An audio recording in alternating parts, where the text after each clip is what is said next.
अस्सलाम वालेकुम प्यारे बच्चों, कैसे हैं आप सब। उम्मीद है कि आप सब खैरियत से होंगे।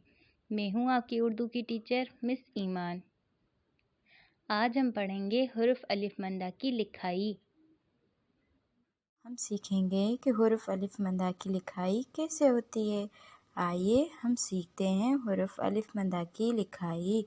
शुरू करेंगे इस छोटे से नुक्ते से, फिर थोड़ा ऊपर जाएंगे, फिर थोड़ा नीचे आएंगे। ये हमारा क्या हो गया? मद्दा। अब हम शुरू करेंगे हुर्फ अलिफ।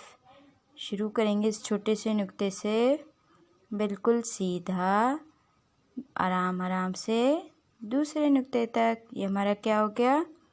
अलिफ। ये हमारा क्या बन गया? पूरा हुर्फ अलिफ मद्दा। अलिफ मद्दा से आरी, अलिफ मद्दा से आरी। आइए एक बार फिर कोशिश करते हैं।